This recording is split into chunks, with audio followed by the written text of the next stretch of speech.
నమస్కారం. సిటీ కృష్ణ తేజ వార్తలకు స్వాగతం. వార్తల్లోని ముఖ్యాంశాలను చూద్దాం. జాతీయ రహదారులు, రైల్వే ప్రాజెక్టులు, భూసేకరణ, నిర్మాణ పనులు త్వరితగతిన పూర్తి చేయాలి. వడమాలపేట, ఏర్పేడు మండలాలలో పాదిరేడు అరణ్యం, పల్లెం గ్రామాలలో టీటీడీ ఉద్యోగస్తులకు కేటాయించిన ఇళ్ల స్థలాలపై సమీక్షా సమావేశంలో తిరుపతి జిల్లా కలెక్టర్ డాక్టర్ ఎస్ వెంకటేశ్వర్. ఫిబ్రవరి 8 నుండి 17వ తేదీ వరకు అత్యంత వైభవంగా శ్రీ కపిలేశ్వర స్వామివారి బ్రహ్మోత్సవాలు. ఏర్పాట్లను పరిశీలించిన టీటీడీ జేఈఓ వీరబ్రహ్మం.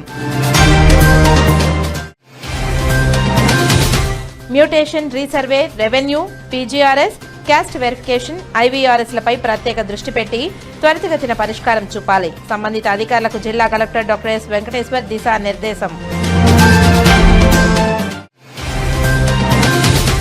నగరంలోని ఇళ్లు లేని పేదల కోసం నిర్మిస్తున్న కాలనీలలో గడువులోపు గృహ నిర్మాణాలు పూర్తి చేయాలి.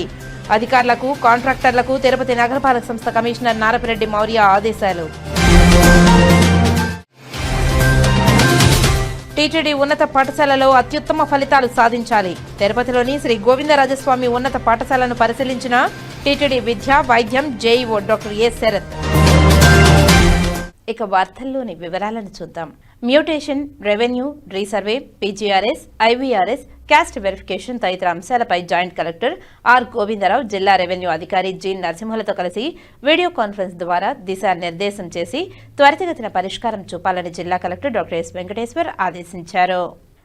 మంగళవారం స్థానిక కలెక్టరేట్ మినీ కాన్ఫరెన్స్ హాల్లో వర్చువల్ గా జిల్లాలోని అందరూ ఆర్డీఓలు, తహసీల్దార్లు, సంబంధిత అధికారులతో mutation, resurvey, revenue, PGRS, IVRS తదితర అంశాలపై దిశానిర్దేశం చేస్తూ బాధ్యతాయుతంగా అందరూ కలిసి సమన్వయంతో పనిచేయాలని జిల్లా కలెక్టర్ తెలిపారు.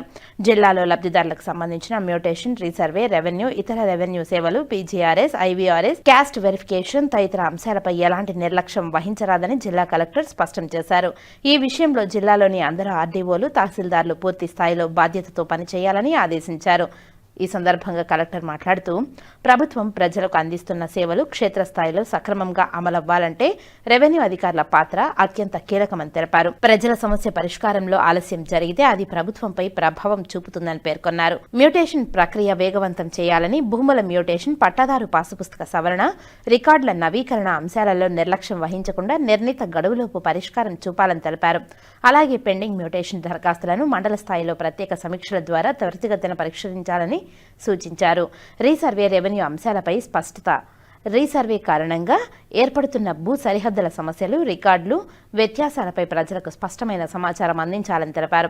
రీసర్వే, రెవెన్యూ కేసుల్లో ఫిర్యాదులు రాకుండా ముందస్తుగా పరిశీలన చేసి రైతులకు మరియు భూస్వాములకు న్యాయం చేయాలని ఆదేశించారు. పట్టాదారు పాసు పుస్తకాలను సంబంధిత పట్టాదారులకే మాత్రం అందించాలని స్పష్టం చేశారు. పట్టాదారుల కుటుంబ సభ్యులకు గాని, బంధువులకు గాని లేదా ఇతర వ్యక్తులకు గాని ఎట్టి పరిస్థితుల్లోనూ పాసు పుస్తకాలు ఇవ్వరాదని తెలిపారు. పాసు పుస్తకాల పంపిణీ సమయంలో సంబంధిత వ్యక్తి స్వయంగా హాజరు కావడం, గుర్తింపు పత్రాలు పరిశీలించడం, రికార్డు సరిపోలిక నిర్ధారించుకోవడం తప్పనిసరి అని పేర్కొన్నారు. ఈ విషయంలో ఎలాంటి నిర్లక్ష్యం, నిబంధనలు ఉల్లంఘించినా జరిగిన సంబంధిత అధికారులపై కఠిన చర్యలు తీసుకుంటామని జిల్లా కలెక్టర్ హెచ్చరించారు. పాసు పుస్తకాల దుర్వినియోగం, అవకతవకలకు తావు లేకుండా పారదర్శకతతో పంపిణీ జరగాలని స్పష్టం చేశారు.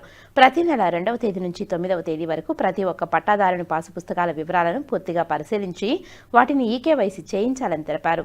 10వ తేదీ నుండి 14వ తేదీ వరకు లబ్ధిదారులు వ్యక్తిగత వివరాలను పరిశీలించాలని తెలిపారు. పీజీఆర్ఎస్ లో వచ్చిన అర్జీలను నాణ్యతతో గడువులోగా పరిష్కారం చూపాలని, ఎలాంటి అలసత్వం ఉండరాదని తెలిపారు. పరిష్కారం చూపలేని అర్జీదారునికి స్పష్టంగా ఎండార్స్మెంట్ చేసి తెలపాలని తెలిపారు. తప్పుడు ఎండార్స్మెంట్ ఇవ్వరాదని ఆదేశించారు. రీఓపెన్ కి తావు లేకుండా పరిష్కారం చూపాలని తెలిపారు. ప్రతి ఫిర్యాదును గడువులోపు తప్పనిసరిగా పరిష్కరించాలని ఆదేశించారు. పెండింగ్ ఫిర్యాదులపై నిర్లక్ష్యం వహిస్తే సంబంధిత అధికారులపై చర్యలు తీసుకుంటామని హెచ్చరించారు. క్యాస్ట్ వెరిఫికేషన్, కుల ధృవీకరణ ప్రక్రియను పూర్తి స్థాయిలో పారదర్శకతతో ప్రభుత్వ నిబంధనల ప్రకారమే నిర్వహించాలని ఆదేశించారు. అర్హత కలిగిన వ్యక్తులకు మాత్రమే ధృవీకరణ పత్రాలు జారీ చేయాలని, అసంపూర్ణ పత్రాలు, తప్పుడు సమాచారం ఆధారంగా సర్టిఫికేట్లు జారీ చేయరాదని స్పష్టం చేశారు. క్యాస్ట్ వెరిఫికేషన్ సమయంలో దరఖాస్తుదారుని మూల ధృవపత్రాలు క్షుణ్ణంగా పరిశీలించి రెవెన్యూ రికార్డులు, పూర్వ సర్టిఫికేట్లు సరిపోల్చి అవసరమైతే క్షేత్రస్థాయి విచారణ నిర్వహించాలని తెలిపారు. ఈ ప్రక్రియలో నిర్లక్ష్యం, అక్రమాలు చోటు చేసుకోకుండా సంబంధిత అధికారులపై చర్యలు తీసుకుంటామని జిల్లా కలెక్టర్ హెచ్చరించారు. ఐవీఆర్ఎస్ ద్వారా వచ్చిన కాల్స్కు తక్షణం స్పందించి ఐవీఆర్ఎస్ ద్వారా ప్రజలకు చేసిన కాల్స్కు సత్వర స్పందనతో పాటు సమస్య పరిష్కారం కనిపించాలని తెలిపారు. కేవలం కాల్ నమోదు చేయడమే కాకుండా సమస్య పరిష్కారం దిశగా చర్యలు తీసుకోవాలని సంబంధిత ఆర్డీఓలు, తహసీల్దార్లు సూచించారు. ప్రతి ఆర్డీఓ, తహసీల్దార్ తమ పరిధిలో రెవెన్యూ కార్యాలయాలను నిరంతరం పర్యవేక్షిస్తూ ప్రజలకు మర్యాదపూర్వక సేవలు అందించాలని, పారదర్శకతతో పనిచేయాలని, ప్రభుత్వ ఆదేశాలను ఖచ్చితంగా అమలు చేయాలని తెలిపారు. అర్జీదారులు సమర్పించే ప్రతి దరఖాస్తు, ప్రతి ఫిర్యాదు మన సమస్యగా భావించి పరిష్కరించాల్సిన బాధ్యత అధికారులదేనని జిల్లా కలెక్టర్ తెలిపారు. ఈ సమావేశంలో special deputy collector Rosemond, land and survey assistant director Arun Kumar, collectorate section అధికారులు, వర్చువల్గా తిరుపతి, శ్రీకాళహస్తి, సూళ్లూరుపేట ఆర్డీఓలు తదితర సంబంధిత అధికారులు పాల్గొన్నారు.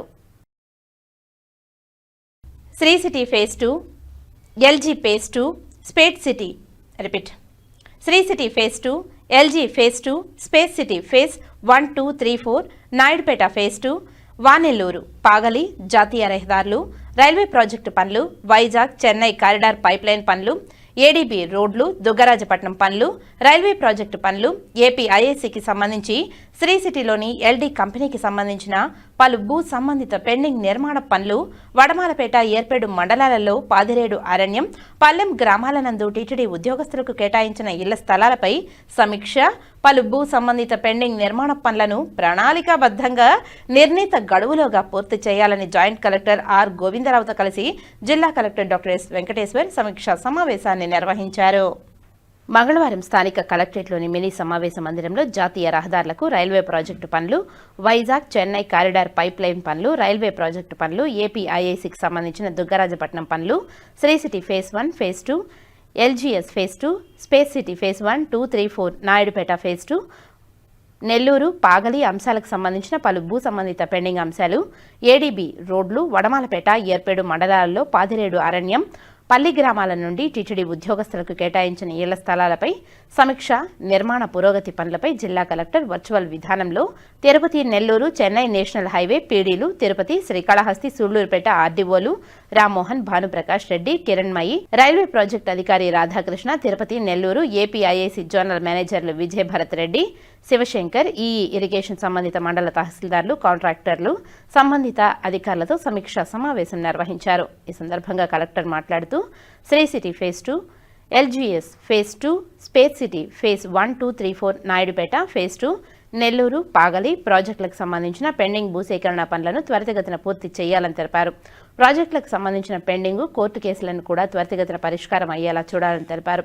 వెబ్లాండ్పై ఉన్న సమస్యలను సత్వరమే పరిష్కారం చేసి విధంగా చర్యలు తీసుకోవాలని తెలిపారు. తిరుపతి జిల్లాలో జాతీయ రహదారుల అభివృద్ధి కొరకు చేపడుతున్న జాతీయ రహదారుల నిర్మాణ పనులు, వైజాగ్ చెన్నై కారిడార్ పనులు, రైల్వే ప్రాజెక్టు పనులు పురోగతిలో ఉన్న పనులపై రేణిగుంట పూడి, గుమ్మడి పూండి, గూడూరు రేణిగుంట పాకాల, తిరుపతి టౌన్కు సంబంధించిన రైల్వే ప్రాజెక్టు పనులను వేగవంతం చేయాలని తెలిపారు. 6 లైన్ల రహదారుల నిర్మాణం, నాయుడుపేట, రేణిగుంట, పీలేరు, కాలూరు, రేణిగుంట, కడప, రేణిగుంట నుండి చెన్నై రహదారుల పనులు పూర్తి చేయాలని, భూసేకరణకు సంబంధించిన సమస్యల పరిష్కారానికి చర్యలు చేపట్టాలని తెలిపారు. ప్యాకేజీ 2, 3, 4 జాతీయ రహదారుల పనులు సాగరమాల క్రింద చేపట్టిన వాటిని పెండింగ్ లేకుండా రెవెన్యూ డివిజనల్ అధికారులు, నేషనల్ హైవే అధికారులతో సమన్వయం చేసుకుని నాణ్యతతో పని పూర్తి చేయాలని తెలిపారు. పెండింగ్ భూ సమస్యల పరిష్కారానికి సత్వర చర్యలు తీసుకోవాలని ఆర్డీఓలను ఆదేశించారు. అలాగే ఆర్ఎండ్బి, పంచాయతీరాజ్, ఇంజనీరింగ్, ఇరిగేషన్, ఫారెస్ట్, జల వనరుల శాఖ అధికారులు అందరూ కలిసి సమన్వయంతో పెండింగ్ పనులు నిర్దేశించిన గడువులోపు పూర్తి చేయాలని తెలిపారు. ఏపీ ఐఏసీ ప్యాకేజీ 5, ఏడీబీ రోడ్ల పనులు త్వరగా పూర్తి చేయాలని తెలిపారు. వడమాలపేట, ఏర్పేడు మండలాలలో పాదిరేడు అరణ్యం, పల్లెం గ్రామాల నుండి టీటీడీ ఉద్యోగస్తులకు కేటాయించిన ఇళ్ల స్థలాలపై కూడా త్వరితగతిన చర్యలు చేపట్టాలని తెలిపారు. ఈ సమావేశంలో land and survey records assistant director Arun Kumar, సంబంధిత తహసీల్దార్లు, డిప్యూటీ తహసీల్దార్లు, సెక్షన్ అధికారులు, భూసేకరణ శాఖ సిబ్బంది తదితరులు పాల్గొన్నారు. అత్యాధునిక సాంకేతిక పరిజ్ఞానంతో నగరంలో ఏర్పాటు చేస్తున్న ఇంటిగ్రేటెడ్ కమాండ్ కంట్రోల్ సెంటర్ పనుల్లో భాగంగా ఏర్పాటు చేస్తున్న సీసీ కెమెరాల ఏర్పాటు పనులు త్వరితగతిన పూర్తి చేయాలని స్మార్ట్ సిటీ ఎండీ, నగరపాలక సంస్థ కమిషనర్ నారపరెడ్డి మౌర్య అధికారులను ఆదేశించారు. కమాండ్ కంట్రోల్ సెంటర్ పనుల పురోగతిపై నగరపాలక సంస్థ కార్యాలయంలో ఇంజనీరింగ్ కాంట్రాక్ట్ సంస్థ ప్రతినిధులతో మంగళవారం సమీక్షా సమావేశం నిర్వహించారు. ఈ సందర్భంగా కమిషనర్ మాట్లాడుతూ అత్యాధునిక సాంకేతిక పరిజ్ఞానంతో ఏర్పాటు చేస్తున్న ఈ సెంటర్ ద్వారా ప్రజలకు ఎంతో మేలు జరుగుతుందని తెలిపారు. డిసెంబర్లోపు పూర్తి చేయాల్సిన పనులను ఇంకా ఎందుకు పూర్తి చేయలేదని అధికారులను ప్రశ్నించారు. అధికారులు సమన్వయం చేసుకుని పనులు వేగంగా పూర్తి చేయాలని తెలిపారు. ఇంటిగ్రేటెడ్ కమాండ్ కంట్రోల్ సెంటర్ ద్వారా ఏర్పాటు చేస్తున్న సీసీ కెమెరాల అనుసంధానం పూర్తి చేయాలని అధికారులను ఆదేశించారు. ఈ కార్యక్రమంలో అదనపు commissioner Sharadadevi, smart city general manager Chandramouli, superintendent engineer Shyamasundar, Ravi, Raju, NEC సంస్థ general manager Anurag Saxena, Satish Kumar, contractor సంస్థ ప్రతినిధులు తదితరులు పాల్గొన్నారు. నగరంలోని ఇళ్లు లేని పేదల కోసం నిర్మిస్తున్న కాలనీలలో గడువులోపు గృహ నిర్మాణాలు పూర్తి చేయాలని నగరపాలక సంస్థ కమిషనర్ నారపరెడ్డి మౌర్య అధికారులను, కాంట్రాక్టర్లను ఆదేశించారు. తిరుపతి పట్టణంలో గతంలో మొదటి విడుదల ఇచ్చిన దాదాపు 15,000 మంది లబ్ధిదారులు గృహ నిర్మాణాలను పూర్తి చేసి లబ్ధిదారులకు వెంటనే అందించాలని హౌసింగ్ అధికారులను ఆదేశించారు.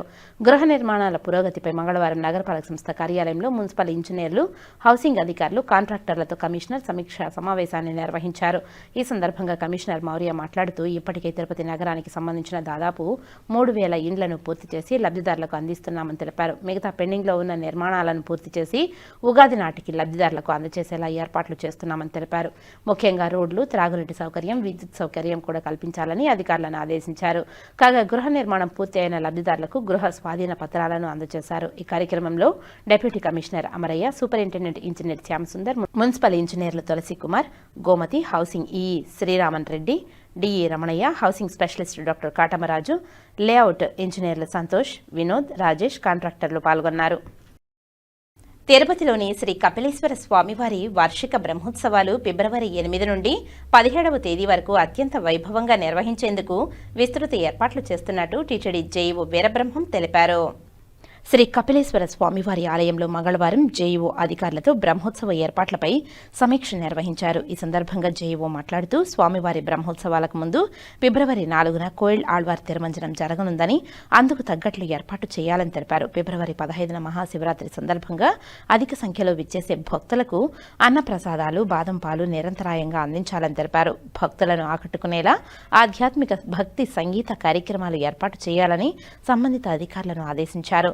అదేవిధంగా ఆలయంలో పుష్కరిణి పరిశుభ్రంగా ఉంచాలని, ఆకర్షణీయంగా పెయింటింగ్, రంగోలీలు, విద్యుత్ పుష్పాలంకరణ ఏర్పాటు చేయాలని తెలిపారు. స్వామివారి వాహనాలు మరమ్మతులు, పటిష్టంగా క్యూలైన్లు, తిరుపతి నగరంలోని ప్రధాన కూడలిలో ఆర్చీలు ఏర్పాటు చేయాలని తెలిపారు. బ్రహ్మోత్సవాలకు వచ్చే భక్తులకు ఎలాంటి అసౌకర్యం కలగకుండా చలువు పందిళ్లు, త్రాగునీరు, అన్నప్రసాదాలు అందించేందుకు వీలుగా సకాలంలో ఏర్పాట్లు పూర్తి చేయాలని తెలిపారు. పారిశుద్ధ్యానికి పెద్దపీట వేస్తూ అదనపు సిబ్బందిని ఏర్పాటు చేయాలని సంబంధిత అధికారులను ఆదేశించారు. అనంతరం ఆలయంలో జరుగుతున్న అభివృద్ధి పనులు, క్యూలైన్లు పరిశీలించే అధికారులకు పలు సూచనలు చేశారు. ఈ సమీక్షలో ఆలయ అర్చకులు, ఆలయ ప్రత్యేక అధికారి డాక్టర్ ఫణికుమార్ నాయుడు, రవాణా విభాగం GM Seshareddy, garden deputy director Srinivasulu, EE Mallikarjun, అన్నప్రసాదం డెప్యూటీ ఓ సెల్వం, ఆలయ సూపరింటెండెంట్ చంద్రశేఖర్, ఇతర ఆలయ అధికారులు పాల్గొన్నారు. ఓం నమః శివాయ. శ్రీ కపిలేశ్వర స్వామి వార్షిక బ్రహ్మోత్సవాలు మనకు ఈ నెలలో 7వ తేదీన అంకురార్పణంతో ప్రారంభం కావడం జరుగుతుంది. 8వ తేదీన ధ్వజారోహణంతో ఉంటుంది. ప్రతిరోజు వాహన సేవలు ఉంటాయి. దాంట్లో భాగంగా 15వ తేదీన శివరాత్రి మహాపర్వదినోత్సవం ఉంది. 10వ రోజున నంది వాహనం కూడా ఉంది. సో ఈరోజు ఆల్ డిపార్ట్మెంట్ అన్నింటిలో కూడా రివ్యూ చేసుకోవడం జరిగింది. గతంలో కంటే ఈసారి శ్రీ కపిలేశ్వర స్వామి వార్షిక బ్రహ్మోత్సవాలు చాలా చక్కగా భక్తులందరికీ ఎలాంటి అసౌకర్యాలు లేకుండా మంచి సౌకర్యాలు కలిగించేటట్లు, వాహన సేవల్లో అందరూ భక్తులందరూ పాల్గొనేటట్లు, శివరాత్రి రోజున అందరూ కూడా స్వామివారిని సందర్శించుకొని ఆశీస్సులు పొందేటట్లుగా టీటీడీ యాజమాన్యం అన్ని ఏర్పాట్లు చేయడం జరుగుతుంది. సో భక్తులందరూ ఈ శివరాత్రి పర్వదినము మరియు ఈ యొక్క కపిలేశ్వర స్వామి వార్షిక బ్రహ్మోత్సవాల్లో పాల్గొనాలనేసి టీటీడీ విజ్ఞప్తి చేస్తుంది.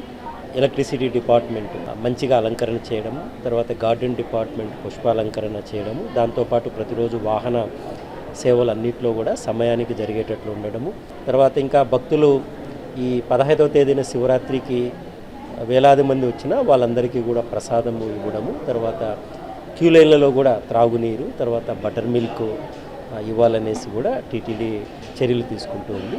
మరొకసారి అందరి భక్తులకు ఈ యొక్క శివరాత్రి పర్వదినాన్ని మరియు వార్షిక బ్రహ్మోత్సవాల్లో పాల్గొనేసి కపిలేశ్వర స్వామి ఆశీస్సులు పొందాల్సిందిగా కోరుతున్నది. ఓం నమ శివాయ. తిరుమల తిరుపతి దేవస్థాన అనుబంధ ఆలయమైన శ్రీ కామాక్షంబా సమేత కపిలేశ్వర స్వామివారి ఆలయంలో మహాశివరాత్రి మహోత్సవము 8వ తారీఖు ధ్వజారోహణంతో ప్రారంభమవుతుంది. ఈ యొక్క ఉత్సవము 10 రోజులు జరుగుతుంటుంది.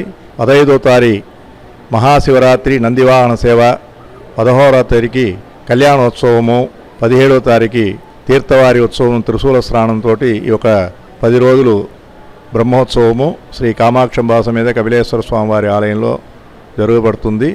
భక్తాదులందరూ కూడా వచ్చి స్వామివారిని ధరించి ధన్యులు కావాల్సిందిగా కోరుతున్నాము. ఓం నమ శివాయ. టీటీడీ ఉన్నత పాఠశాలలో విద్యార్థులు రాష్ట్ర, జిల్లా స్థాయిలో అత్యుత్తమ ఫలితాలు సాధించేలా సమగ్ర చర్యలు తీసుకోవాలని టీటీడీ వైద్యం, విద్య జేఈఓ డాక్టర్ ఏ శరత్ అధికారులకు సూచించారు. తిరుపతిలోని శ్రీ గోవిందరాజస్వామి వారి ఉన్నత పాఠశాలను ఆయన అధికారులతో కలిసి మంగళవారం పరిశీలించారు. ఈ సందర్భంగా పాఠశాల విద్యా ప్రమాణాలు, బోధన విధానాలు, విద్యార్థుల ప్రగతిని ఆయన సమీక్షించారు. జేఈఓ మాట్లాడుతూ ప్రస్తుతం పరీక్షల సమయం కావడంతో విద్యార్థులను మరింత జాగృతతో తయారు చేయాలని అధ్యాపకులకు సూచించారు. రాష్ట్ర మరియు జిల్లా స్థాయిలో ప్రథమ స్థానాలు సాధించే లక్ష్యంతో విద్యాబోధన అందించాలని కోరారు. వివిధ సబ్జెక్టులో వెనుకబడిన విద్యార్థులను గుర్తించి వారికి సులభమైన పద్ధతుల్లో అవగాహన కల్పిస్తూ ప్రత్యేక తరగతులు నిర్వహించాలని ఆదేశించారు. టీటీడీ విద్యా సంస్థల్లో విద్యార్థులకు నాణ్యమైన సదుపాయాలు అందుబాటులో ఉన్నాయని, ఉపాధ్యాయులు ఆసక్తితో అత్యుత్తమ ప్రమాణాలతో బోధన చేపట్టాలని తెలిపారు. విద్యార్థుల ప్రతిభను పెంపొందించేందుకు రోజువారీ, వారాంతం పరీక్షలు నిర్వహించి వారి ప్రగతిని నిరంతరం పరిశీలించాలని సూచించారు. ఈ కార్యక్రమంలో TTD DEO Venkata Sunil, SGS ఉన్నత పాఠశాల ప్రధాన ఉపాధ్యాయులు చంద్రయ్య, ఎస్ఈ మనోహరం, అదనపు హెల్త్ ఆఫీసర్ డాక్టర్ సునీల్, ఉపాధ్యాయులు, పలువురు అధికారులు పాల్గొన్నారు. Srikalahasti tailors welfare association general body సమావేశం టైలర్ అసోసియేషన్ అధ్యక్షులు జీవి అమర్నాథ్ ఆధ్వర్యంలో నిర్వహించారు. సమావేశంలో అసోసియేషన్ అధ్యక్షులు తొట్టంబేడి బాలయ్య మాట్లాడుతూ ఈ నెల జరగనున్న టైలర్స్ డే కార్యక్రమం గురించి సభ్యుల సలహాలు తీసుకున్నారు. ఈ సందర్భంగా ఆయన మాట్లాడుతూ కార్యక్రమానికి శాసనసభ్యులు బొజ్జల వెంకట సుధీర్ రెడ్డిని ముఖ్య అతిథిగా ఆహ్వానించి వారితో టైలర్లు ఎదుర్కొంటున్న సమస్యలు విన్నవించుకుని సమస్యల పరిష్కారం దిశగా చర్యలు తీసుకోవాలని కోరాలని తెలిపారు. అలాగే కొంతమందిని పార్టీలకు అతీతంగా రాజకీయ ప్రముఖులను ఆహ్వానించాలని, ప్రభుత్వం ద్వారా అందే లేబర్ గుర్తింపు కార్డులు మరియు హెల్త్ స్కీముల క్రింద అనారోగ్యం కారణంగా ఇబ్బందులు పడుతున్న నేపథ్యంలో వారికి ప్రభుత్వం ద్వారా టైలర్స్ కు మరింతగా సహాయపడుతుందని, ఇది మన అసోసియేషన్ ద్వారా ఇవన్నీ సాధించుకోవడానికి ముందుకు ఉండాలని, ప్రతి టైలర్ సభ్యులు టైలర్ డే పండుగను విజయవంతం చేసుకోవాలని కోరారు. ఈ కార్యక్రమంలో టైలర్స్ గౌరవ అధ్యక్షుడు అమర్నాథ్, అధ్యక్షులు తొట్టంబేటి బాలయ్య, పోలూరు శ్రీనివాసులరెడ్డి, మాజీ అధ్యక్షులు సుబ్రహ్మణ్యం తదితరులు పాల్గొన్నారు. దక్షిణ కైలాసంగా భాసిల్లుతున్న శ్రీకాళహస్తీశ్వరుని పలాస ఎమ్మెల్యే శిరీష దర్శించుకున్నారు. ఆలయ అధికారులు దర్శన ఏర్పాట్లను చేశారు. శ్రీ జ్ఞానపరశునంబ సమేత శ్రీకాళహస్తీశ్వరుని పలాస ఎమ్మెల్యే గౌతు శిరీష కుటుంబ సమేతంగా దర్శించుకున్నారు. ఆలయ అధికారులు వారిని సాదరంగా ఆహ్వానించి వారికి రాహుకేతు పూజలు, అంతరాలయ దర్శనం, వేద ఆశీర్వచనం ఏర్పాటు చేశారు. ఈ కార్యక్రమంలో ఆలయ అధికారులు తదితరులు పాల్గొన్నారు.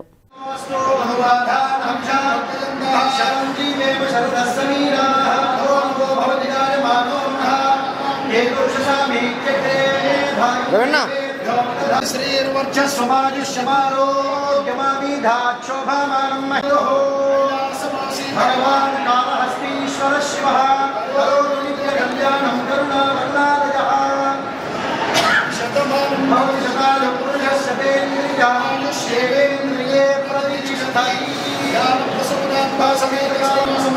హస్తీశ్వర స్వామిన పరిపూర్ణ ప్రసాద సిద్ధిదస్తో శ్రీ గురు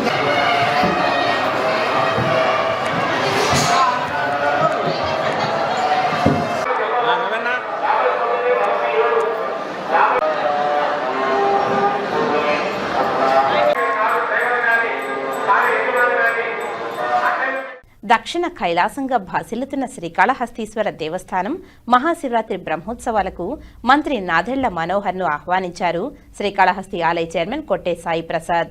శ్రీకాళహస్తి దేవస్థానం శ్రీ మహాశివరాత్రి బ్రహ్మోత్సవాల సందర్భంగా దేవస్థాన ధర్మకర్తల మండలి అధ్యక్షులు కొట్టే సాయి ప్రసాద్, బోర్డు సభ్యులు మురళి మరియు రాఘవయ్య, రాష్ట్ర మంత్రివర్యులు నాదెండ్ల మనోహర్కి మరియు ప్రముఖులకు బ్రహ్మోత్సవాల ఆహ్వాన పత్రికలను అందించి ఆహ్వానించారు. శ్రీ జ్ఞానపరశునంబ సమేత శ్రీకాళహస్తీశ్వరుని సినీ హీరో నందమూరి కళ్యాణ్ కుటుంబ సమేతంగా దర్శించుకున్నారు. ఆలయ అధికారులు దర్శన ఏర్పాట్లను చేశారు. శ్రీకాళహస్తీశ్వర స్వామివారి దర్శనానికి విచ్చేశారు. వీరిని ఆలయ అధికారులు సాదరంగా ఆహ్వానించి వారికి ప్రత్యేక 5,000 రూపాయలు రాహుకేతు పూజలు, అంతరాలయ దర్శనం, వేద ఆశీర్వచనం ఏర్పాటు చేశారు. ఈ కార్యక్రమంలో సినీ అభిమానులు ఫోటోలు తీసుకున్నారు. తెలుగుదేశం నాయకులు, అభిమానులు, ఆలయ అధికారులు పాల్గొన్నారు.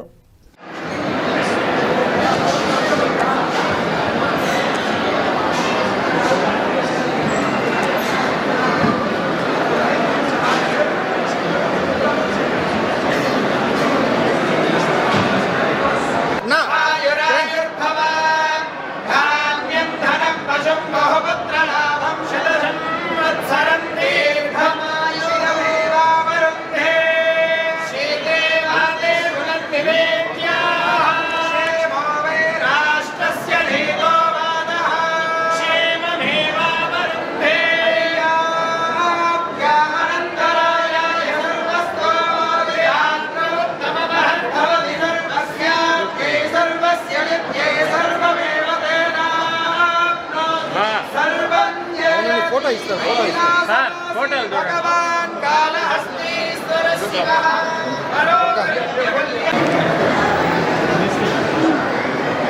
పరిపూర్ణ అనుగ్రహ ప్రసాద సిద్ధిరస్తు దినాభివృద్ధిరస్తు మహాలక్ష్మి.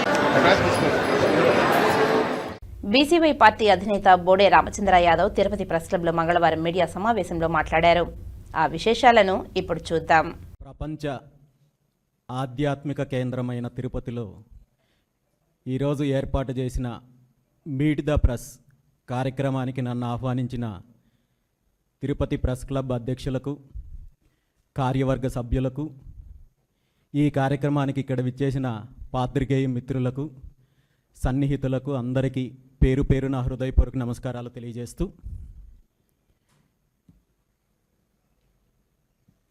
మామూలుగా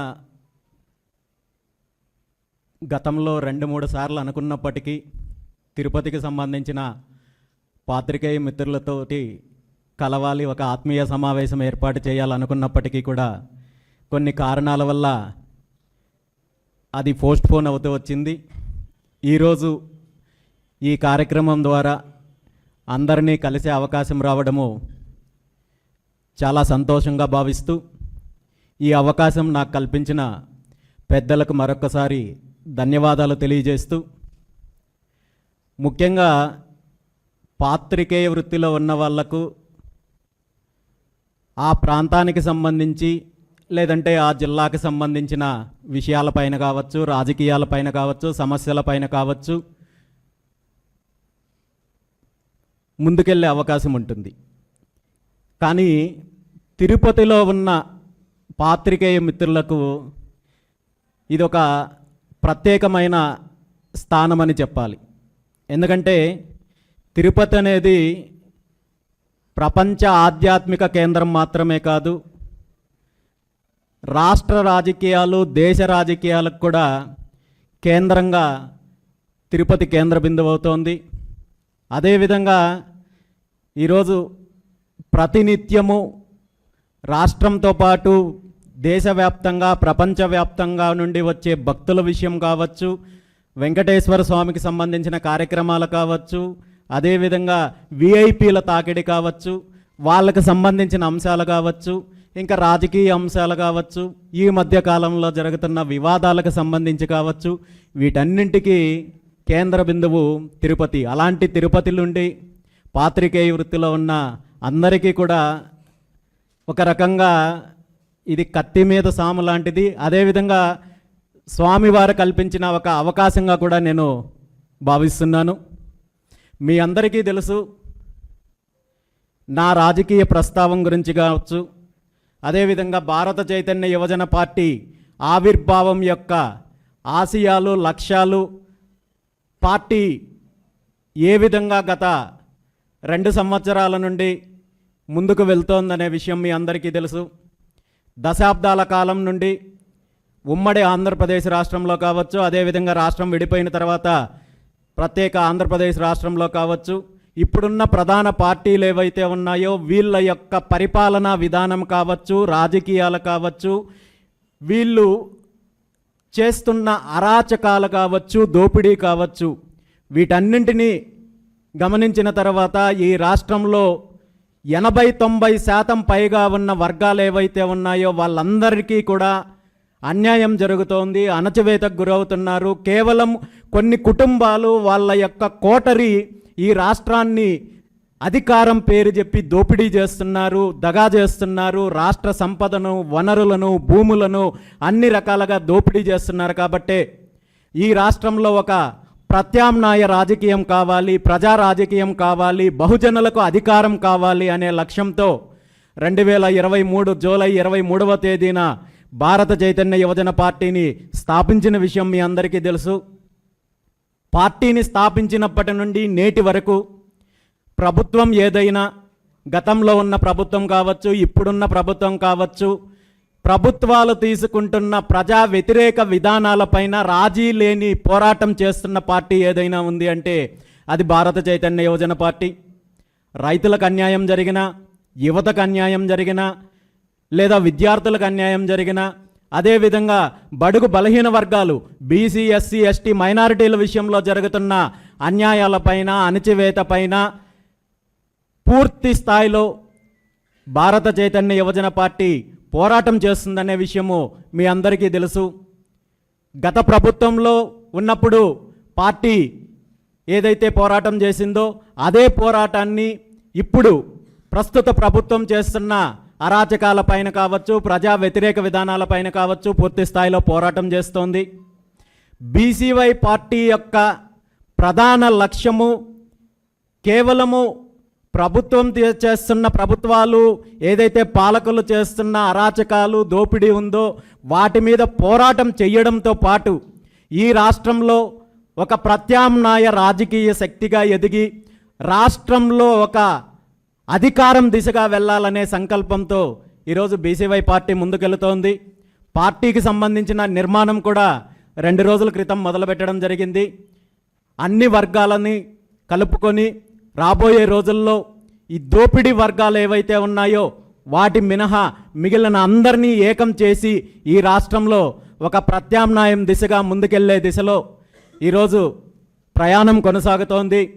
దానికి సంబంధించి రాష్ట్రంలో ఉన్న ప్రధానంగా మీడియా మిత్రులు కావచ్చు, ప్రతి ఒక్కరూ కూడా నా ప్రయాణానికి కావచ్చు, పార్టీ యొక్క సిద్ధాంతాలకు మద్దతు ఉంటుందని చెప్పి ఈ సందర్భంగా ఆశిస్తూ మరొకసారి ఈ కార్యక్రమానికి నన్ను ఆహ్వానించిన పెద్దలకు మరొకసారి ధన్యవాదాలు తెలియజేస్తున్నాను. Thank you.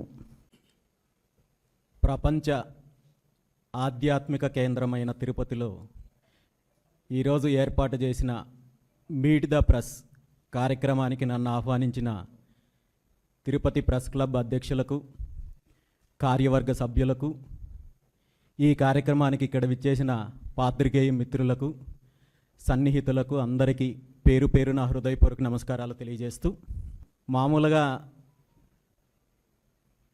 గతంలో 2-3 సార్లు అనుకున్నప్పటికీ తిరుపతికి సంబంధించిన పాత్రికేయ మిత్రులతోటి కలవాలి, ఒక ఆత్మీయ సమావేశం ఏర్పాటు చేయాలనుకున్నప్పటికీ కూడా కొన్ని కారణాల వల్ల అది పోస్ట్పోన్ అవుతూ వచ్చింది.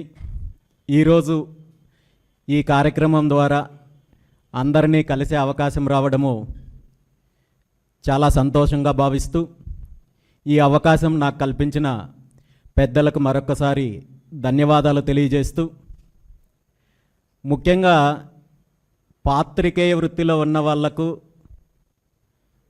ఆ ప్రాంతానికి సంబంధించి లేదంటే ఆ జిల్లాకి సంబంధించిన విషయాలపైన కావచ్చు, రాజకీయాలపైన కావచ్చు, సమస్యలపైన కావచ్చు ముందుకెళ్ళే అవకాశం ఉంటుంది.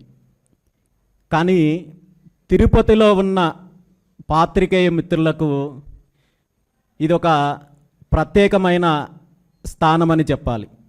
ఎందుకంటే తిరుపతి అనేది ప్రపంచ ఆధ్యాత్మిక కేంద్రం మాత్రమే కాదు, రాష్ట్ర రాజకీయాలు, దేశ రాజకీయాలకు కూడా కేంద్రంగా తిరుపతి కేంద్ర బిందువు అవుతోంది. అదేవిధంగా ఈరోజు ప్రతినిత్యము రాష్ట్రంతో పాటు దేశవ్యాప్తంగా, ప్రపంచవ్యాప్తంగా నుండి వచ్చే భక్తుల విషయం కావచ్చు, వెంకటేశ్వర స్వామికి సంబంధించిన కార్యక్రమాలు కావచ్చు, అదేవిధంగా విఐపీల తాకిడి కావచ్చు, వాళ్ళకు సంబంధించిన అంశాలు కావచ్చు, ఇంకా రాజకీయ అంశాలు కావచ్చు, ఈ మధ్య కాలంలో జరుగుతున్న వివాదాలకు సంబంధించి కావచ్చు, వీటన్నింటికీ కేంద్ర బిందువు తిరుపతి. అలాంటి తిరుపతి నుండి పాత్రికేయ వృత్తిలో ఉన్న అందరికీ కూడా ఒక రకంగా ఇది కత్తి మీద సాము లాంటిది. అదేవిధంగా స్వామివారు కల్పించిన ఒక అవకాశంగా కూడా నేను భావిస్తున్నాను. మీ అందరికీ తెలుసు, నా రాజకీయ ప్రస్తావం గురించి కావచ్చు, అదేవిధంగా భారత చైతన్య యువజన పార్టీ ఆవిర్భావం యొక్క ఆశయాలు, లక్ష్యాలు, పార్టీ ఏ విధంగా గత 2 సంవత్సరాల నుండి ముందుకు వెళ్తోందనే విషయం మీ అందరికీ తెలుసు.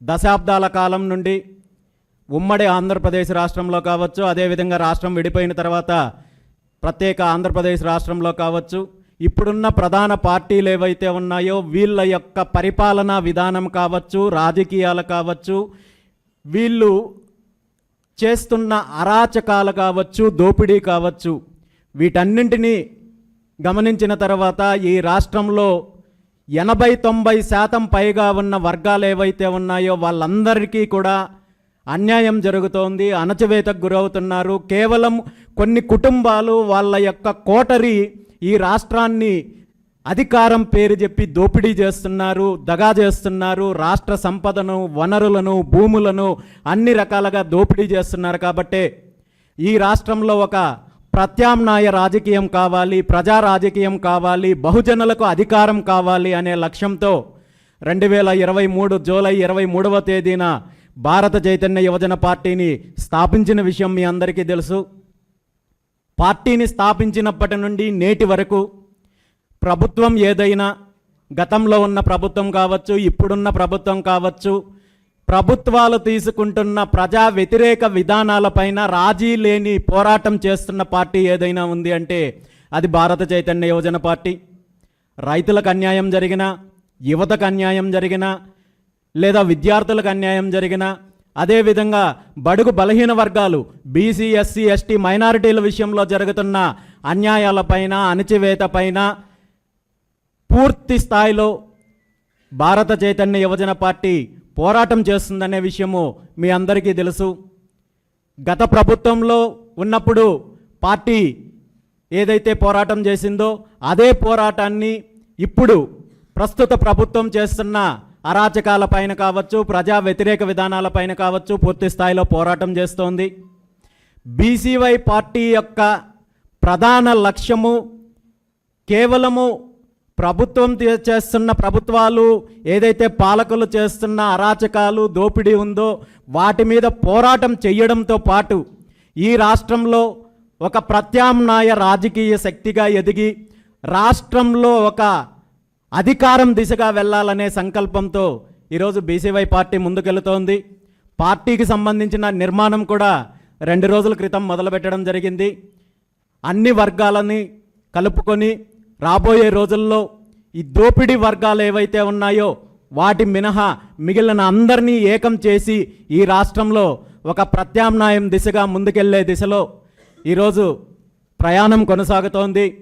దానికి సంబంధించి రాష్ట్రంలో ఉన్న ప్రధానంగా మీడియా మిత్రులు కావచ్చు, ప్రతి ఒక్కరూ కూడా నా ప్రయాణానికి కావచ్చు, పార్టీ యొక్క సిద్ధాంతాలకు మద్దతు ఉంటుందని చెప్పి ఈ సందర్భంగా ఆశిస్తూ మరొకసారి ఈ కార్యక్రమానికి నన్ను ఆహ్వానించిన పెద్దలకు మరొకసారి ధన్యవాదాలు తెలియజేస్తున్నాను. Thank you.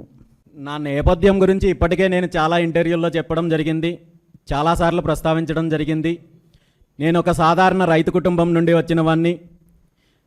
10th క్లాస్ వరకు పుంగనూరు ప్రాంతంలో ఉన్నప్పటికీ కూడా ఆ తర్వాత నెల్లూరు, విశాఖపట్నం, ఆ తర్వాత వ్యాపార రీత్యా వివిధ ప్రాంతాల్లో వ్యాపారాలు చేయడం జరిగింది. ఆ తర్వాత 2019లో మొట్టమొదటిసారిగా రాజకీయంగా ముందుకొచ్చి 19లో పోటీ చేయడం జరిగింది. ఆ తర్వాత కాలంలో రాష్ట్ర వ్యాప్తంగా పర్యటన చేస్తూ ముఖ్యంగా బీసీ వర్గాలను కలుపుకుంటూ ఈ రాష్ట్రంలో ఉన్న రాజకీయ పరిస్థితులు వీటన్నిటినీ గమనించిన తర్వాత పార్టీని స్థాపించడం, ఆ తర్వాత జరిగిన ప్రయాణం అంతా కూడా మీ అందరికీ తెలిసిన విషయమే. బీసీల పైన దాడులు అనేది ఈరోజు కొత్తగా జరుగుతున్న అంశం కాదు. గతంలో వైఎస్ఆర్ కాంగ్రెస్ పార్టీ అధికారంలో ఉన్నప్పుడు బీసీల పైన దాడులు జరిగింది. ఈరోజు చంద్రబాబు నాయుడు గారు అధికారంలోకి వచ్చిన తర్వాత బీసీల పైన దాడులు జరుగుతున్నాయి. గత ప్రభుత్వ హయాంలో బీసీల పైన ఎలాంటి దాడులు జరిగాయో, హత్యలు జరిగాయో, అరాచకాలు జరిగాయో మీ అందరికీ తెలుసు. దానికి ప్రత్యక్ష ఉదాహరణ నా పైన జరిగిన దాడి కావచ్చు, నా కుటుంబం పైన జరిగిన హత్యా ప్రయత్నం కావచ్చు, ఇవన్నీ కూడా చూసాం. ఆనాడు బీసీల పైన దాడులు చేస్తున్నాము, బీసీలను అణచివేస్తున్నాము అని చెప్పి గుర్తించని జగన్మోహన్ రెడ్డి గారు ఈరోజు తన పార్టీకి సంబంధించిన బీసీ నాయకులను రెచ్చగొట్టే వ్యాఖ్యలు చేయించి దాడులకి పరోక్షంగా రెచ్చగొట్టే ప్రయత్నం చేసిన జగన్మోహన్ రెడ్డి గారు మరి నిజంగా బీసీల పైన ప్రేమ ఉంటే, బీసీల పైన చిత్తశుద్ధి ఉంటే చంద్రబాబు నాయుడు గారు ఎన్నికలకు ముందు ఏదైతే బీసీలకు రక్షణ చట్టం తీసుకొని వస్తానని చెప్పి హామీ ఇచ్చారో ఆ హామీ గురించి ఇప్పటి వరకు ఏ ఒక్క సందర్భంలో కూడా వైఎస్ జగన్మోహన్ రెడ్డి గారు ఇప్పటి వరకు ఒక్కసారి కూడా డిమాండ్ చేయలేదు. గత 20 నెలల కాలంలో బీసీల పైన అనేక రకాల దాడులు జరిగాయి, అనేక రకాలుగా హత్యా ప్రయత్నాలు జరిగాయి. మా సొంత నియోజకవర్గంలో చంద్రబాబు నాయుడు గారి పార్టీకి సంబంధించిన ఒక బీసీ కార్యకర్తని నిర్దాక్షిణ్యంగా హత్య చేశారు. ఇలా ప్రతి చోట జరుగుతున్నాయి. ప్రతిరోజు ఏదో ఒక రకంగా బీసీల పైన దాడులు జరుగుతున్నాయి. కానీ ప్రతిపక్ష నేత అని చెప్పుకుంటున్న జగన్మోహన్ రెడ్డి గారు తన పార్టీ నాయకులపైన, కార్యకర్తలపైన దాడులు జరుగుతుంటే కూడా, ఇంట్లపైన దాడులు జరుగుతుంటే కూడా ఇప్పటి వరకు చంద్రబాబు నాయుడు గారు ఇచ్చిన బీసీ రక్షణ చట్టాన్ని అమలు చెయ్యాలి అని చెప్పి ఎందుకు డిమాండ్ చేయడం లేదు?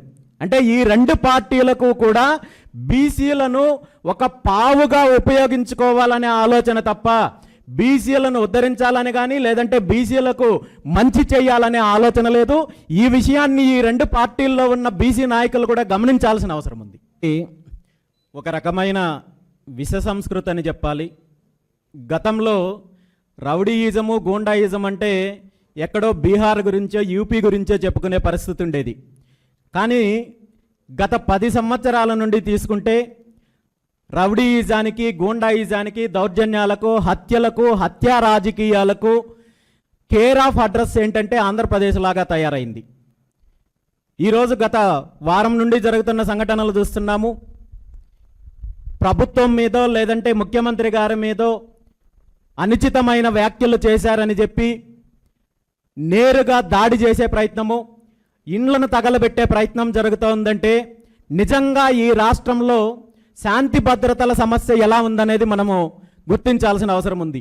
నిజంగా ఏదైనా నాయకుడు కావచ్చు లేదా ఒక పార్టీకి సంబంధించిన వ్యక్తి కావచ్చు అనుచిత వ్యాఖ్యలు చేస్తేనో లేదంటే మరో రకంగా చట్టానికి అతీతంగా ప్రవర్తించినప్పుడు చట్టపరమైన చర్యలు తీసుకోవాలి. కానీ ఇలాంటి భౌతిక దాడులు కానీ, ఇండ్ల మీద దాడులు చేయడం కానీ చాలా పెద్ద తప్పు అనే విషయము ఇప్పటికే స్పష్టం చేయడం జరిగింది. గతంలో వైఎస్ జగన్మోహన్ రెడ్డి గారి ప్రభుత్వంలో ఏదైతే దాడులు, ఏదైతే హత్యా ప్రయత్నాలు జరిగాయో అదే ప్రయత్నము ఈరోజు, అలాంటి సంఘటనలే ఈరోజు చంద్రబాబు నాయుడు గారి ప్రభుత్వంలో కూడా కొనసాగుతున్నాయి. గతంలో జగన్మోహన్ రెడ్డి గారు చేసిన తప్పులకు ప్రజలు శిక్ష విధించారు. ఈరోజు చంద్రబాబు నాయుడు గారి ప్రభుత్వం ఇంకొక అడుగు ముందుకు వేసి అలాంటి ప్రయత్నాలే కొనసాగిస్తోంది. ఏది ఏమైనా ఇలాంటి కార్యక్రమాల వల్ల ఖచ్చితంగా ఈ రాష్ట్రానికైతే మేలు జరిగే కార్యక్రమం కాదని నేను ఈ సందర్భంగా తెలియజేస్తున్నాను. రాబోయే రోజుల్లో పరిశ్రమలు రావాలన్నా, పెట్టుబడులు రావాలన్నా రాష్ట్రంలో ఇలాంటి వాతావరణం ఉంది అనుకున్నప్పుడు ఖచ్చితంగా వెనక్కి వెళ్ళే అవకాశం ఉంటుంది. రాష్ట్ర ప్రజలు కూడా ఒక రకమైన భయాందోళనకు గురయ్యే అవకాశం ఉంది. కాబట్టి ఇప్పటికైనా ప్రభుత్వము ఇలాంటి సంఘటనలు మళ్ళీ పునరావృతం కాకుండా చర్యలు తీసుకోవాల్సిన బాధ్యత ప్రభుత్వానికి ఉంది, ముఖ్యమంత్రి చంద్రబాబు నాయుడు గారికి ఉంది. ఖచ్చితంగా వారు చేసిన వ్యాఖ్యలు ఏ ఒక్కరూ ప్రజాస్వామ్యంలో సమర్థించరు. 100% తప్పు ఆ విషయము. కానీ తప్పు చేసినప్పుడు చట్టపరంగా చర్యలు తీసుకోవాలి, న్యాయపరంగా చర్యలు తీసుకోవాలి తప్ప భౌతిక దాడులు కరెక్ట్ కాదనేది నా అభిప్రాయం. కట్టుబడి ఉన్నాను. ఎందుకంటే ఈ కల్తీ నెయ్యి అనే అంశము ఈరోజు కొత్తగా వచ్చింది కాదు. ఇది ఒకరినొకరు విమర్శించుకోవడం వల్ల లేదా ఒకరి మీద ఒకరు ఆరోపణలు చేసుకోవడం వల్ల ఈ సమస్యకు పరిష్కారం కాదు. టీటీడీ ఆధ్వర్యంలో సొంతంగా డైరీ ఏర్పాటు చేసి ఆ డైరీ ద్వారా వచ్చే నెయ్యిని స్వామివారి ప్రసాదాలకు కావచ్చు, లడ్డు ప్రసాదానికి కావచ్చు వినియోగించినప్పుడు అసలు ఈ సమస్యకి పూర్తి స్థాయిలో శాశ్వతమైన పరిష్కారం వస్తుంది అనే ఉద్దేశంతో గత సంవత్సరం రోజుల క్రితము పాదయాత్ర చేసి ఈ విషయాన్ని ముఖ్యమంత్రి గారికి, ప్రభుత్వం దృష్టికి, అదేవిధంగా టీటీడీ యాజమాన్యం దృష్టికి తీసుకెళ్లినప్పటికీ కూడా దురదృష్టవశాత్తు ఇప్పటి వరకు దానికి సంబంధించి ఏ ఒక్కరూ స్పందించలేదు. కనీసము దీన్ని స్వాగతిస్తున్నారా లేదా వ్యతిరేకిస్తున్నారా అనే అంశం పైన కూడా స్పందించలేదంటే వీళ్లకు నిజంగా తిరుమల తిరుపతి దేవస్థానం యొక్క పవిత్రత పైన ఎంత చిత్తశుద్ధి ఉందో దాన్ని బట్టి అర్థం చేసుకోవచ్చు మనం. ఖచ్చితంగా ఈ పోరాటం కొనసాగుతోంది. గత నెల రోజుల క్రితము విజయవాడలో బీసీ మహాసదస్సు పేరుతో రాష్ట్రంలో ఉన్న బీసీ నాయకులందరినీ కూడా ఒక సదస్సు ఏర్పాటు చేసి ఈ డిమాండ్లకు, బీసీలకు సంబంధించిన డిమాండ్లపైన చర్చించడం జరిగింది. అందులో ప్రధానంగా ఒకటి, బీసీలకు రక్షణ చట్టం తీసుకురావాలి అనే అంశము, 2 రాజధాని ప్రాంతంలో బీసీలకు, బీసీ ఇన్వెస్ట్మెంట్స్ కావచ్చు, అదేవిధంగా బీసీలకు సంబంధించిన కంపెనీలకు కావచ్చు 1000 ఎకరాలు కేటాయించాలి అనే అంశానికి సంబంధించి, దాంతోపాటు బీసీలకు సంబంధించి సమగ్ర కులగణన చేపట్టి గతంలో 1984లో ఏదైతే తెలుగుదేశం పార్టీ హామీ ఇచ్చిందో బీసీలకు 44% రిజర్వేషన్లు ఇవ్వాలనే అంశము, దాన్ని అమలు చేయాల్సిన బాధ్యత ముఖ్యమంత్రి చంద్రబాబు నాయుడు గారికి ఉంది అని చెప్పి స్పష్టంగా తెలియజేయడం జరిగింది.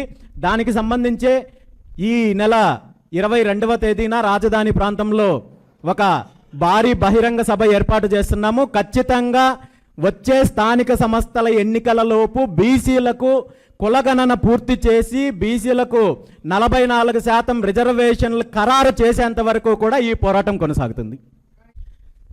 తెలంగాణలో గతంలో 42% రిజర్వేషన్లు కావాలని బీసీ సంఘాలు, రాజకీయ పార్టీలు అన్నీ కలిసి పోరాటం చేసినప్పటికీ కూడా అక్కడ కూడా కుట్ర పన్ని న్యాయపరమైన చిక్కులు వచ్చే విధంగా కోర్టుల ద్వారా ఈ కార్యక్రమాన్ని అడ్డుకునే ప్రయత్నం చేశారు. అధికారంలో ఉన్న పార్టీలు బీసీలకు 42%కి మద్దతు ఇచ్చారు. అదేవిధంగా ప్రతిపక్షంలో ఉన్న పార్టీలు మద్దతు ఇచ్చినప్పటికీ కూడా దీని వెనక ఒక రకమైన కుట్ర ద్వారా ఆ కార్యక్రమాన్ని అడ్డుకునే ప్రయత్నం చేశారు. ఖచ్చితంగా తెలంగాణ రాష్ట్రంలో అయినా, ఆంధ్రప్రదేశ్ రాష్ట్రంలో అయినా బీసీలకు సంబంధించి సమగ్ర కులగణనతో పాటు 44% రిజర్వేషన్లు అమలు చెయ్యాలి అనే అంశం పైన బీసీవై పార్టీ ఒక స్పష్టమైన ప్రణాళికతో కార్యాచరణ రూపొందించడానికి సిద్ధంగా ఉంది. కల్తీ నెయ్యికి సంబంధించి ఇప్పటి వరకు ఏం జరిగిందనే దానిపైన ప్రభుత్వము, ఏ ప్రభుత్వం అధికారంలో ఉంటే వాళ్ళకు అనుకూలంగా నివేదికలు తీసుకురావడము, రాజకీయ ఆరోపణలు చేయడం గత అనేక రోజుల నుండి మనం చూస్తున్నాము. దీనికి సంబంధించి పూర్తి స్థాయిలో శాశ్వత పరిష్కారం కావాలంటే గతంలో కూడా చెప్పడం జరిగింది, ఇప్పుడు కూడా చెప్పడం జరిగింది. ఖచ్చితంగా ఈరోజు కాకపోయినా రేపైనా మరొక్కసారైనా శాశ్వత పరిష్కారం మాత్రం ఖచ్చితంగా తిరుమల తిరుపతి దేవస్థానం ఆధ్వర్యంలో సొంతంగా డైరీ ఏర్పాటు చెయ్యగలిగినప్పుడే దానికి శాశ్వత పరిష్కారం వస్తుంది. బయట సంస్థల నుండి కొనుగోలు చేసేంత వరకు కూడా ఈ వివాదం కొనసాగుతూనే ఉంటుంది, ఈ అపచారం కొనసాగుతూనే ఉంటుంది. ఎందుకంటే సాక్షాత్తు ముఖ్యమంత్రి చంద్రబాబు నాయుడు గారు ఈ అంశానికి సంబంధించి మాట్లాడుతూ గత ప్రభుత్వ హయాంలో లీటర్ నెయ్యి 450 రూపాయలు 500కి కొన్నారు, మరి స్వచ్ఛమైన నెయ్యి కావాలంటే కనీసం 1000 రూపాయలు పెట్టాలి, 1500 పెట్టాలని చెప్పి మాట్లాడిన చంద్రబాబు నాయుడు గారు కావచ్చు, తెలుగుదేశం పార్టీ నాయకులు కావచ్చు, మరి ఈరోజు వారు అధికారంలోకి వచ్చిన తర్వాత కూడా అదే పరిస్థితి కొనసాగుతోంది తప్ప ఎక్కడా స్వచ్ఛమైన నెయ్యి అని చెప్పడానికి దాఖలాలు లేవు. ఈరోజు కూడా 450 రూపాయలు 500 లోపు కిలో నెయ్యి కొంటున్నారు. మరి దీంట్లో కల్తీ జరగలేదని చెప్పి 100% చెప్పగలిగే పరిస్థితి లేదు. అదే టీటీడీ ఆధ్వర్యంలో సొంతంగా డైరీ ఏర్పాటు చేసి ఆ డైరీ ద్వారా నెయ్యిని సమకూర్చుకున్నట్టయితే ఖచ్చితంగా ఇది శాశ్వత పరిష్కారం అవుతుంది. కాబట్టి ఆ అంశానికి బీసీవై పార్టీ కట్టుబడి ఉంది. ఖచ్చితంగా రాబోయే రోజుల్లో ఈ అంశం పైన కూడా ఏదైతే పోరాటం చేయడానికి బీసీవై పార్టీ సిద్ధంగా ఉంది. దర్యాప్తు సంస్థలు అధికారంలో ఉన్న వాళ్ళకు అనుకూలంగా రిపోర్ట్లు వచ్చే విధంగా వాళ్ళ మీద ఒత్తిడి ఉంటుంది, అందులో ఏమాత్రం అనుమానం లేదు. కానీ అపచారం జరిగిండే దానిపైన నిజంగా ప్రభుత్వానికి చిత్తశుద్ధి ఉంటే దీని మీద ఎటువంటి రాజకీయ ఒత్తిడులు లేకుండా, అదేవిధంగా గతంలో జరిగిన తప్పు మళ్ళీ పునరావృతం కాకుండా ఉండాలంటే ప్రభుత్వానికి చిత్తశుద్ధితో తిరుమల విషయంలో ఒక స్వతంత్ర ప్రతిపత్తి కలిగిన వ్యవస్థలాగా నడిపించే పద్ధతిని తీసుకురావాల్సిన అవసరం ఉంది. అదేవిధంగా డైరీ అంశానికి సంబంధించి బయట డైరీల నుండి నెయ్యి కొనుక్కునే అంశం కాకుండా సొంతంగా డైరీ ఏర్పాటు చేసుకోవాల్సిన అవసరం ఉంది. 100% ఈరోజు నెయ్యి సరఫరా అనే అంశము అధికారుల పరిధిలోనిదో లేదంటే అక్కడ పనిచేసే ఉద్యోగస్తుల పరిధిలోనిదైతే ఉండదు. ఖచ్చితంగా ప్రభుత్వ పాత్ర, అదేవిధంగా ప్రభుత్వం నియమించిన ఏదైతే పాలక మండలి ఉందో వాళ్ళ పాత్ర లేకుండా అధికారులు సొంతంగా నిర్ణయం తీసుకునే పరిస్థితి అయితే ఉండదు. నిజంగా ప్రభుత్వానికి చిత్తశుద్ధి ఉంటే గత 5 సంవత్సరాల నుండి లేదంటే 10 సంవత్సరాల నుండి ఉన్న పాలక మండలి కావచ్చు, అప్పుడు ప్రభుత్వంలో ఉన్న వాళ్ళు కావచ్చు, దీనిపైన ఈ కల్తీ నెయ్యి సరఫరా చేసిన డైరీలకు సిఫారసు ఎవరి ద్వారా వెళ్ళిందనే అంశము దీని మీద విచారణ చేసినట్టయితే నిజమైన దోషులు బయటకు వస్తారు. అంతే తప్ప అధికారులను లేదంటే అక్కడ పనిచేసే చిన్న చిన్న ఉద్యోగస్తులను బాధ్యులను చేసి నిజమైన దోషుల్ని తప్పించే ప్రయత్నం తప్ప ఇది మరొకటి కాదు. గతంలో కూడా చెప్పడం జరిగింది, 1,00,000 గోవులతోటి డైరీ ఏర్పాటు చేసుకోగలిగే వ్యవస్థ టీటీడీకి ఉంది. దానికి సంబంధించి నా వంతు బాధ్యతగా 1000 గోవులు ఉచితంగా ఇవ్వడంతో పాటు 1,00,000 గోవులు సమకూర్చే బాధ్యత కూడా నేనే తీసుకుంటాను. అదేవిధంగా డైరీ ఒకచోట కాకుండా వివిధ ప్రాంతాల్లో ఏర్పాటు చేసే అవకాశం కానీ లేదా అంశాన్ని కానీ టీటీడీ కానీ ప్రభుత్వం కానీ పరిశీలించినట్టయితే దానికి కావాల్సిన భూమిని కూడా సమకూర్చే దాతల ద్వారా సమకూర్చే బాధ్యత కూడా నేనే తీసుకుంటున్నాను. అందులో భాగంగానే పుంగనూరు ప్రాంతంలో నిజంగా డైరీ ఏర్పాటు చేయగలిగితే నాకున్న నా స్వంత 22 ఎకరాల మామిడి తోటని టీటీడీకి ఉచితంగా ఇవ్వడానికి కూడా సిద్ధమని చెప్పి గతంలో ప్రకటించడం జరిగింది. అదేవిధంగా రాష్ట్రంలో ఎంతోమంది దాతలు స్వామివారి కార్యక్రమం కోసము భూములు ఇవ్వడానికైనా గోవులు ఇవ్వడానికైనా సిద్ధంగా ఉన్నారు. దీనిపైన టీటీడీ నిర్ణయం తీసుకుంటే ఖచ్చితంగా ఇది సాధ్యమవుతుందనే అంశాన్ని తెలియజేస్తున్నాను. పూర్తిగా స్నేహ సంబంధం అనే కంటే కూడా ఆయన ఒక యోగా గురువు, ఆయన భక్తుడిగా, ఆయన అనుచరుడిగా ఆయన అంటే ఇష్టం కాబట్టి ఆయన కలవడం జరిగింది. ఆయన నా మీదున్న ప్రేమతో ఇంటికి రావడం జరిగింది తప్ప ఇందులో వ్యాపార లావాదేవీలు కానీ రాజకీయపరమైన అంశాలు కానీ ఎటువంటివి లేవన్నా. ఇప్పటికే కొంతమంది దీనికి సంబంధించి పెద్దలు టీటీడీ యాజమాన్యానికి పాలక మండలికి వినతి పత్రం ఇవ్వడం జరిగింది. గతంలో కూడా చాలాసార్లు వినతి పత్రం ఇచ్చినప్పటికీ కూడా ఎప్పుడు స్పందించలేదు, అదేవిధంగా ఇప్పుడు కూడా స్పందించలేదు. ఖచ్చితంగా తొందరలోనే ఆ కార్యక్రమాన్ని చేసి తీరుతామో అందులో ఏమాత్రమో అనుమానం లేదన్న. హిమాచల్ ప్రదేశ్ మాజీ CM Jayaram Thakur, MLA Kalava Srinivasulu, Bigg Boss contestant Ashu Reddy, నటి దివి, సింగర్ విజయ్ ప్రకాష్, మాజీ ఎంపీ ఎంవివి సత్యనారాయణ తిరుమల శ్రీవారిని దర్శించుకుని మొక్కులు చెల్లించుకున్నారు. శ్రీవారి దర్శనార్థం కుటుంబ సభ్యులతో కలిసి తిరుమలకు చేరుకున్న వీరు వీఐపీ బ్రేక్ ప్రారంభ దర్శన సమయంలో శ్రీవారిని దర్శించుకున్నారు.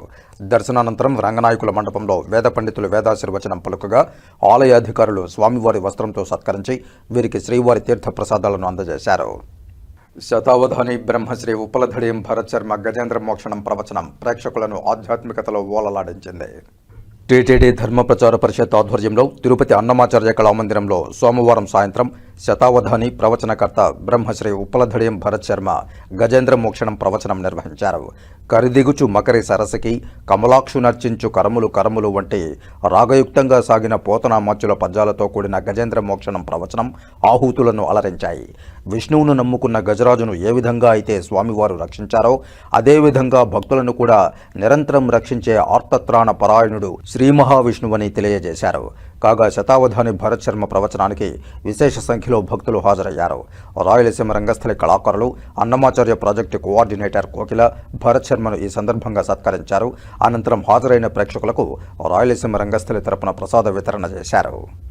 గణాధిపతయే నమః, శ్రీ మహాసరస్వత్యై నమః, శ్రీ గురుభ్యో నమః. ఓం నమో వెంకటేశాయ.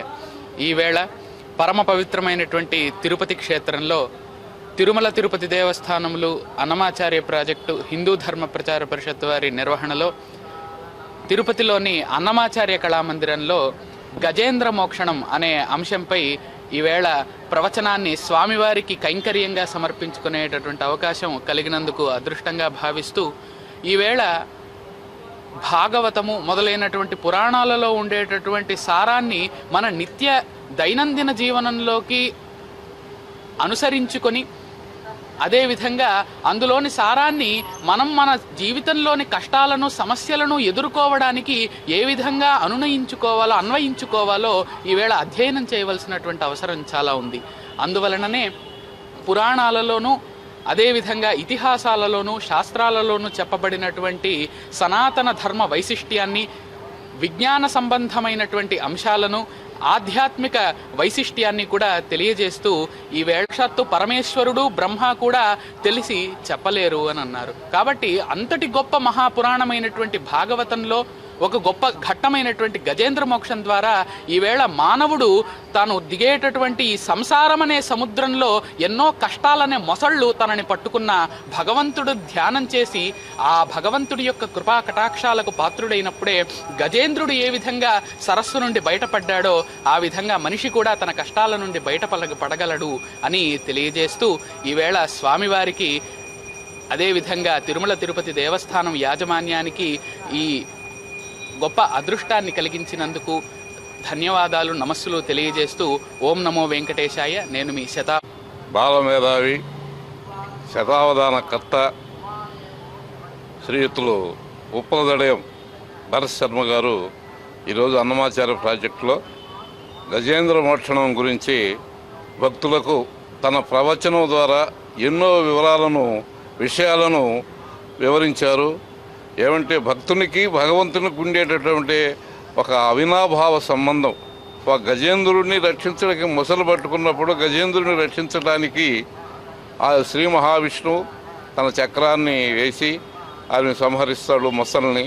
అదేవిధంగా సంసార ఈ బంధాలలో చిక్కుకొని ఎన్నో కష్టాలు అనుభవిస్తున్నటువంటి ఈ మానవ జాతిలో కూడా ప్రతినిత్యం కూడా భగవంతుని ధ్యానిస్తే మన యొక్క కష్టాలు కూడా తీరిపోతాయి అనేటువంటి ఒక మంచి సందేశాన్ని ఈ బాలమేధావి అందించారు.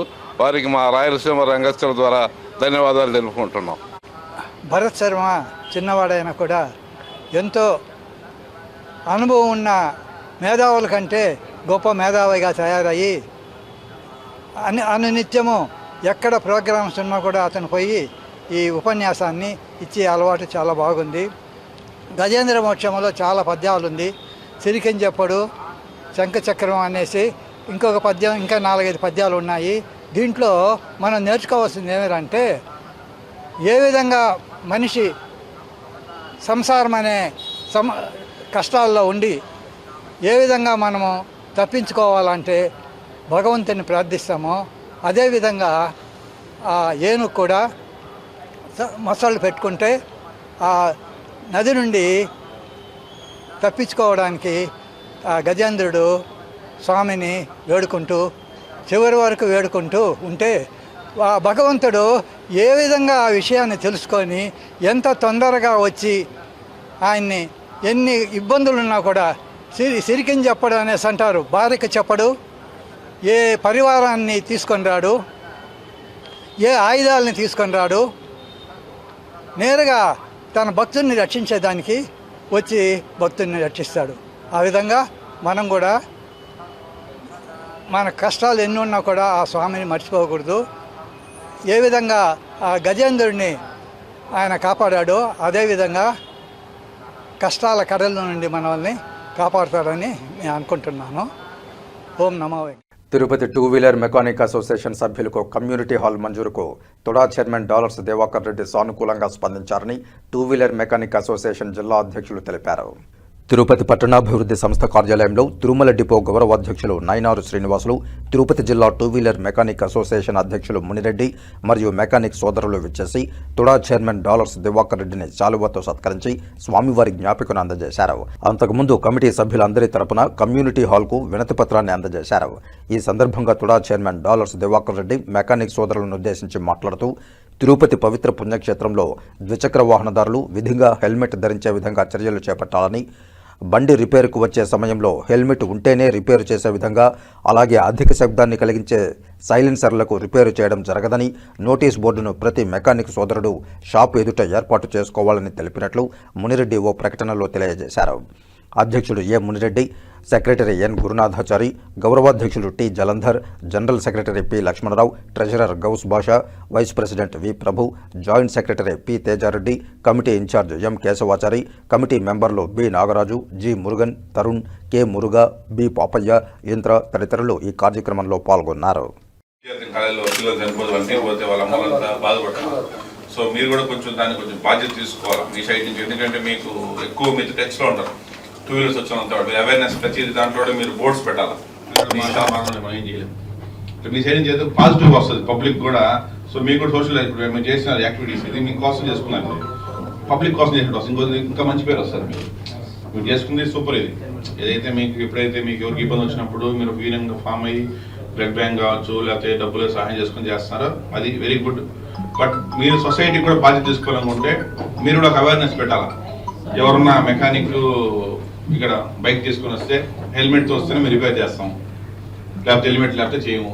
అటు కొన్ని మెజర్మెంట్స్ నేను చేసుకెళ్తే ఈ సౌండ్స్ వచ్చే పనులు మేము చేయము, సైలెన్సర్స్ పెద్దవి మేము పెట్టము. అని పెడితే మాత్రం మీకు ప్రజల్లో కూడా పాజిటివ్ వైపు వస్తుంది.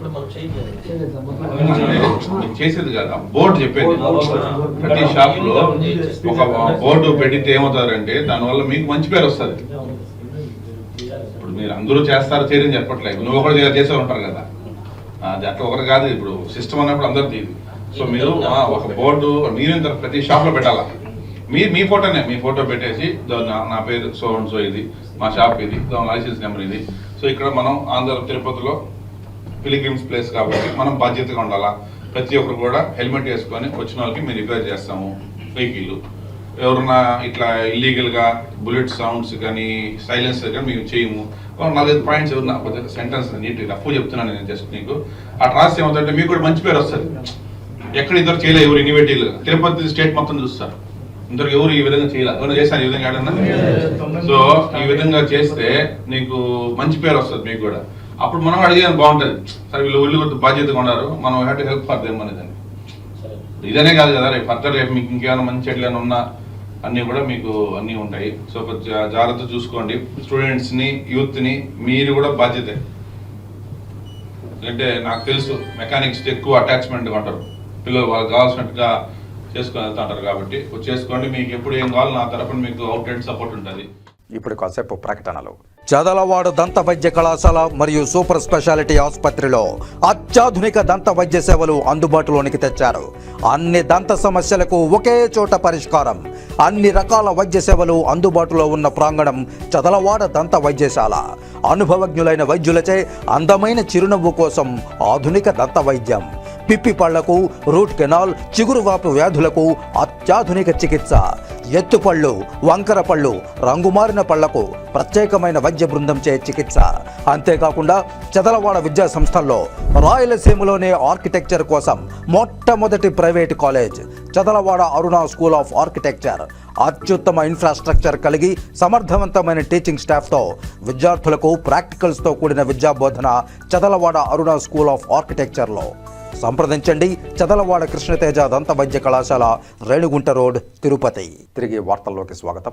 భూ కబ్జాదారుల నుండి కాపాడాలని పోలీస్, రెవెన్యూ, జిల్లా కలెక్టర్, ఎస్పీ, కూటమి ప్రభుత్వ పెద్దలకు బాధిత గంగమాంబాపురం ప్రజలు విజ్ఞప్తి చేశారు. నేను ఎంఆర్ఓ గారికి కూడా చాలాసార్లు ఆల్మోస్ట్ ఇప్పుడు 9 మంత్స్ అవుతా ఉందండి ఎంఆర్ఓ గారికి పీజీఆర్ఎస్ ఫైల్ చేసి. ఎంఆర్ఓ గారు కూడా ఇంతవరకు యాక్షన్ తీసుకోలేదు. సేమ్ ఇష్యూ మీద కలెక్టర్ గారిని కలిసాము, ఎస్పీ గారిని కలిసాము, అందరినీ కలిసిన ఇంతవరకు ఒక యాక్షన్ తీసుకోలేదు. దయచేసి మా రిక్వెస్ట్ ఏమంటే ఒక యాక్షన్ తీసుకొని ఈ ప్రాబ్లమ్ని సాల్వ్ చేయండి. మేము కూడా అతను ఆక్యుపై చేసుకోన్న 2 acres 78 cents మొత్తం మేము అడగట్లేదండి. మేము అడుగుతున్నది కర్మక్రియలు చేసేకి కొంచెం జాగా, తిరుపతి గంగమ్మ జాతర చేసేకి ఆ జాగా, బీసీ పట్టాలు ఏదైతే ఇచ్చున్నారో అది మార్క్ చేసి ఇస్తే వాళ్ళకి కావాల్సింది వాళ్ళు కట్టుకుంటారండి. ఇంతే, ఇదే మా రిక్వెస్ట్ అండి. దయచేసి మాకు న్యాయం చేయండి. నగరం మండలం అతిరపల్లి పోస్టు, ముక్కాణిపల్లి పంచాయతీ, గంగమాంపురంలో ఉండే ఒడ్డోళ్ళు మేము బీసీ. మాకు 11 పట్టాలు ఇచ్చినారు. దాంట్లో సపార్లు గిపార్లు వేసుకుంటే అవన్నీ పెరిగి దొలిచేసి దౌర్జన్యం చేస్తాడు లోకనాథ్ రెడ్డి. మాకు న్యాయం కావాలి. ఆర్బేట్ నగరం మండలం ముక్కరవారిపల్లి పంచాయతీ, గంగమాపురం గ్రామం. మేము ఇక్కడ తిరుపతి గంగమ్మకి పూజారిగా ఉంటున్నాము. మా తరతరాలుగా ఇక్కడే మేము తిరుపతి గంగమ్మకి పూజలు నిర్వహిస్తున్నాము.